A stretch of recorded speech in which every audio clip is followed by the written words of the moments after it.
I'm still taken back when I see someone wearing a hammer and sickle shirt. I really am.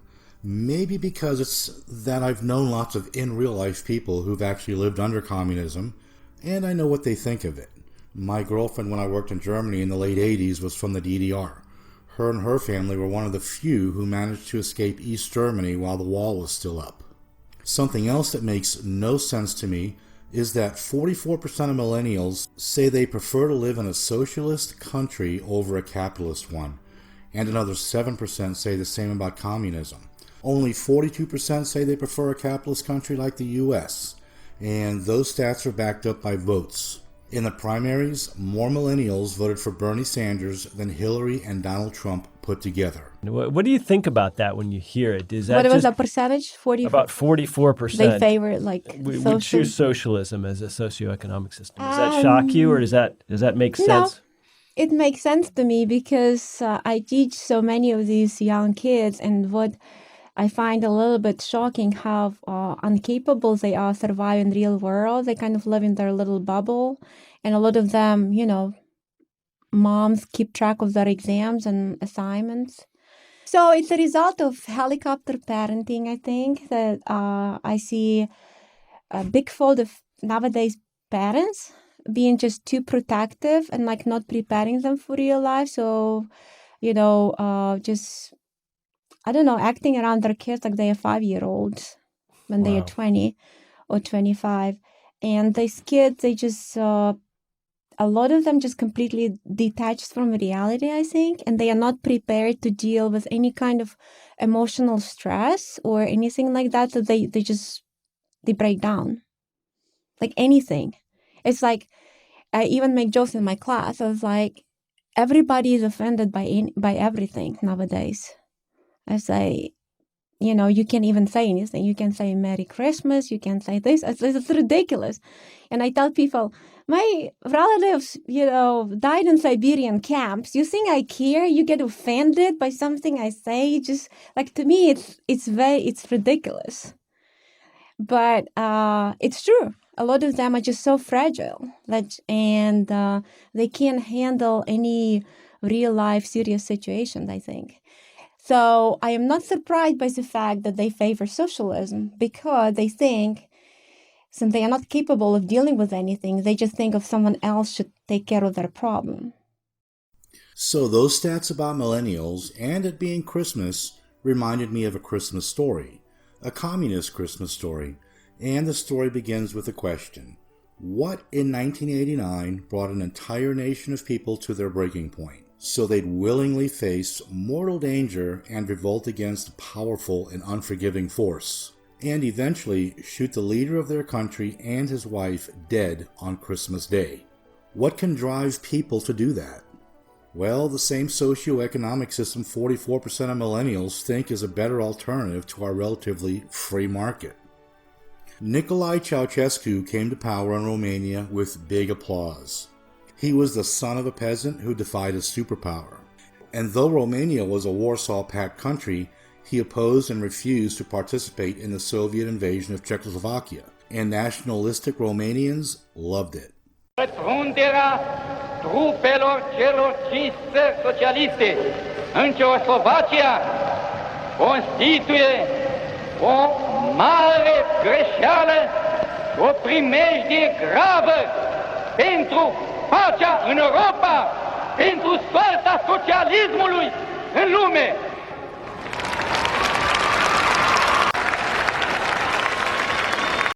Now, since Romania was already socialist and doing pretty terribly, he promised a new and improved form of socialism. I shit you not, his pitch was, real socialism's never been tried, we're gonna do it right this time.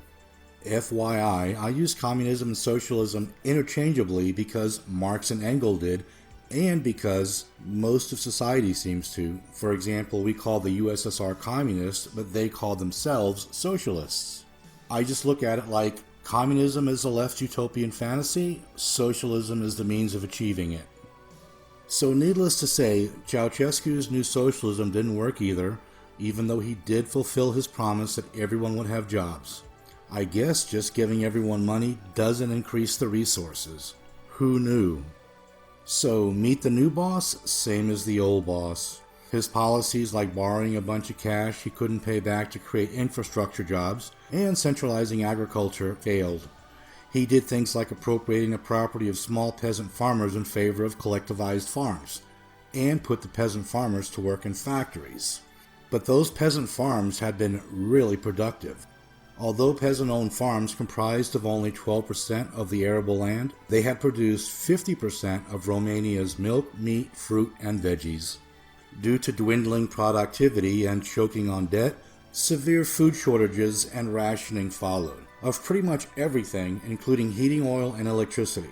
And while people couldn't find meat or couldn't have their own shitty government apartments above 55 degrees in the winter, those in power were doing great. And you see the same do as I say, not as I do hypocrisy today from leftists, like Michael Moore, who praises communism but refuses to live the lifestyle of even the average American. The median household income in America is $59,000 a year. Why doesn't he at least resolve to live on that and redistribute all the other money he makes off of our evil capitalist system if he's so pro-equality and communism? Now, since socialism can only be sustained through force, Ceausescu ruled with an iron fist, and free speech was suppressed. And that's actually what sparked the Romanian Revolution and Ceausescu's demise. A priest in the town of Timisoara named Laszlo Tokes was openly critical of communist policies, and so the government charged him with inciting ethnic hatred. And on December 16, 1989, when it became clear he'd be arrested, his parishioners gathered to protect him. The parishioners were joined by random people, and it wasn't long before a huge crowd formed chanting anti-communist slogans. The secret police showed up, clashed with protesters, and ended up opening fire. Then a few days later, on the 21st of December, Ceausescu addressed an assembly of about 100,000 people in Bucharest to condemn the uprising in Timisoara. Ted Koppel did an excellent job analyzing what happened next. In the early afternoon of December 21st, Nicolae Ceausescu was speaking from the balcony of the Communist Central Committee building in Bucharest. He denounced the Timișoara demonstrators as reactionaries and terrorists, hooligans influenced by foreign agents. Ceausescu was reasserting control. Beside him, his wife Elena and members of his cabinet. Before him, in Palace Square, a programmed crowd of hacks and cheerleaders. But as Ceausescu spoke, something unprecedented happened. From the rear of the crowd came the sounds of whistles and jeering.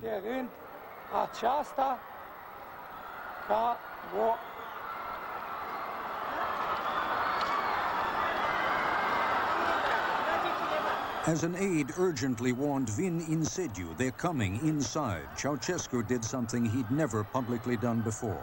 He flinched. The TV transmission was interrupted almost immediately, but the microphone stayed open, amplifying his confusion. The cameraman, alarmed by the crowd, had jumped from his platform, the camera tilting up to the sky. Ceausescu's continued attempts to finish the speech were futile. It was the beginning of the end. The following day, workers went on strike and took to the streets. The army was sent in to end the protests, but they had no interest in killing their fellow citizens. Tanks ended up actually carrying demonstrators into Palace Square, where Ceausescu was still holed up. The Central Committee building was stormed, and Ceausescu and his wife barely escaped via his personal helicopter. A full-blown revolution broke out as the army joined the people to fight communist forces. The people prevailed, Ceausescu was captured, and on Christmas Day, after a 2-hour show trial, the Ceausescus were found guilty of corruption and the destruction of the Romanian economy, and were executed by firing squad. Of course, Romania wasn't the only country in Europe to shake off communism that year. A month before the Romanian Revolution, the most visible symbol of socialism in Europe fell, the Berlin Wall. Communism also collapsed in Poland, Hungary, Bulgaria, and Czechoslovakia, and the cause of those revolutions all stemmed from economic collapse from the failure of socialism. You know, there's a 10-year delay in the Soviet Union of delivery of an automobile. And only 1 out of 7 families in the Soviet Union own automobiles. There's a 10-year wait. And you go through quite a process when you're ready to buy, and then you put up the money in advance. And this happened to a fella, and this is their story that they tell, this joke. That this man, he laid down his money, and then the fella that was in charge said to him, okay, come back in 10 years and get your car. And he said, morning or afternoon?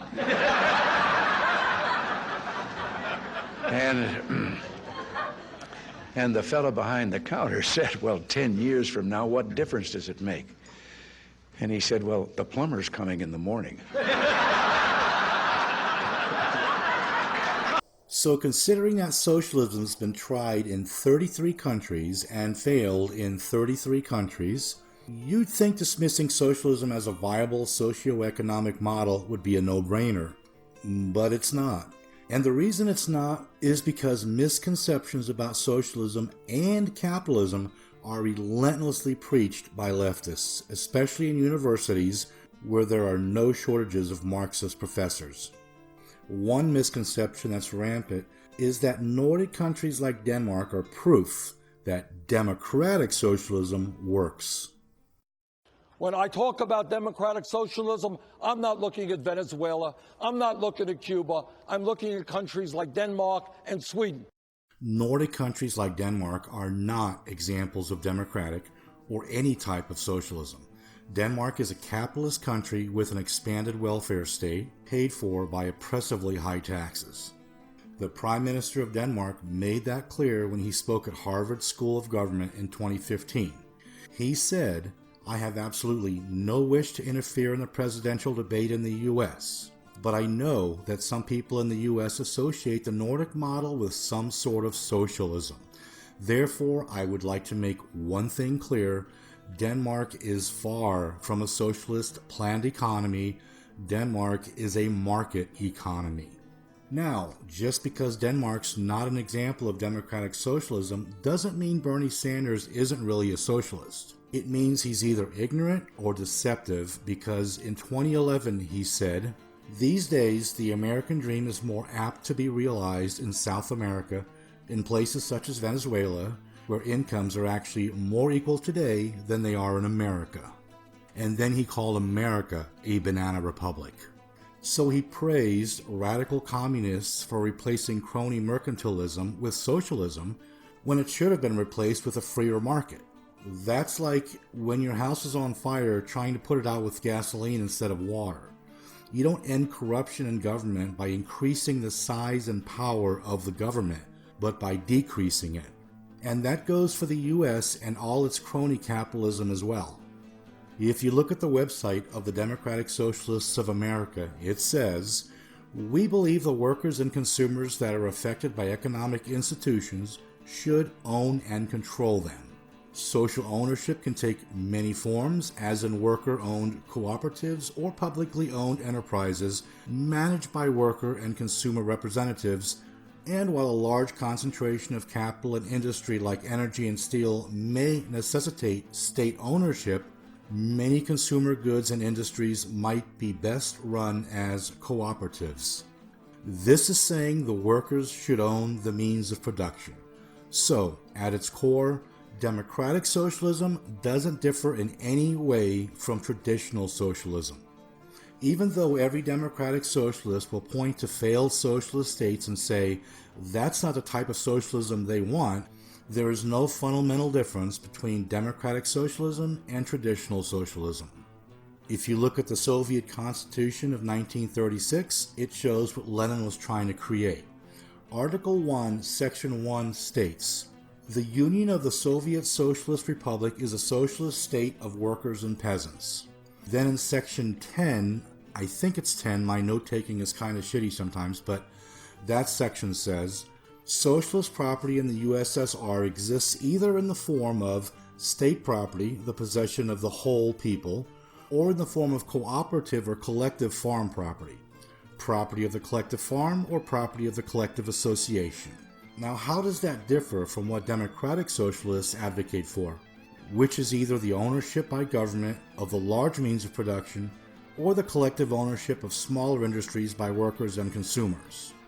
I guess today's socialists don't get failed states didn't start off that way. Lenin didn't originally envision his utopia having to be sustained by the Gulag system. So democratic socialism is socialism, and it's not the system Denmark or Sweden has. Another misconception is that in a capitalist system, people get rich at the expense of the poor. That for someone to make money, someone else has to lose money. That's a fixed view of wealth, and actually it's what you find in socialist economies. But in a free enterprise system, the economic pie is not static, so that if some take more of the pie, there is less for others to share. It's not static because the free market increases the size of the pie, and although some may get bigger pieces than others, all gain. In a free market, wealth is created, not stolen. I see it like this. Someone selling apples for $1 would rather have the dollar than the apple. Someone who loves apples would rather have the apple than their dollar. A transaction is made where both parties benefit. Things don't actually have set values, so an apple isn't worth $1 to someone who hates apples. So a person only trades when they get something they want more than the thing they give away. So every trade increases the value of the economy. Without the incentive of making a profit, people won't take the chance to invest their time, labor, and money to build a better mousetrap, and that hurts the whole society. When IBM was basically the only game in town, their chairman said no one would ever want a computer in their home. Luckily, Steve Wozniak disagreed with him, and when Apple finally started making a profit, Woz and Jobs were able to use that money to grow the company. And it's hard to imagine just how many people benefited from their success. When Henry Ford revolutionized the auto industry, he became wealthy, but he wasn't the only one who benefited. He created tons of jobs, grew the economy, and made a great product the masses could afford that had before only been available to the upper class. No matter how you look at it, a free enterprise system can't avoid helping everyone in society. And the fact that capitalism is not a zero-sum game is why so many people in a relatively free market like the US have a high standard of living, and even the poor in America are not poor by global standards. I've also noticed that those who think that our economic pie is static also think income inequality correlates to the standard of living of the greater masses. In reality, a society can have high income inequality and no poor people, or like the Sudan, have low income inequality, but everyone's poor. People should care about poverty, but not about income inequality. They should care about making poor people rich, not making rich people poor. And I've noticed the oppressed versus oppressor class warfare minded assumes the 1% are some entrenched group of royalty who inherit their wealth and lord over the peasant 99%. But in a capitalist system, the 1% aren't a group of people. The 1% just defines that line of income, not the people in the 1%. People continuously move in and out of that category and other categories. Open your own business and earn more than $360K a year and you're in the 1%. In America today, 62% of billionaires and 88% of millionaires are self-made, first-generation rich. By the way, I'm not one of them, not even close, but that doesn't mean I can't be grateful for what I do have. And also, unlike with socialism, there's no forced entrenchment on the other end of the income spectrum either. The left-leaning Brookings Institution did a study that shows kids from poor families can get out of poverty by following 3 simple rules. Number 1, just at least finish high school. Number 2, get a full-time job. And number 3, get married before having kids. Of American adults that followed those 3 simple rules, only 3% stayed poor, while 75% joined the middle class defined as earning $59,000 a year or more. And the most insidious misconception that's spread by leftists is that capitalism is evil and runs on selfishness and greed, while socialism is moral and strives for equality and social justice. I've never in my life debated with someone about which is more moral, capitalism or socialism, or which is superior, and I never will, because it would be absurd. Absurd because all we have to do is look at the results. The only places throughout all of recorded history up to the present where the masses of a population have been lifted out of grinding poverty is where they've had capitalism and relatively free trade. So we know empirically that there is no other system that we've come up with so far in terms of improving the lives of the average Joe that can hold a candle to the productive activities that are released in a free enterprise system. The world's poverty rate has been cut in half since 1994 because of increased capitalism, and that's pretty moral to me. And just a glance at the Index of Economic Freedom, which measures the degree of economic freedom in the world's nations, shows that greater freedom to pursue your own economic interests results in greater prosperity for the larger society. And if you want to know where the masses are worst off today, it's the kind of societies that depart from that. People just aren't very good at being socialists. It's against our nature. People aren't ants. And people who impose socialism onto the masses realize this. That's why re-education, indoctrination, and heavy censorship are a must. Things like the desire for material improvement is a fundamental of human nature. And so you find it under all systems. Under socialism, the way to improve your life is to suck up to those in power, while capitalism harnesses people's ambitions to a socially useful end. If I want something from you, I have to give you something that you want.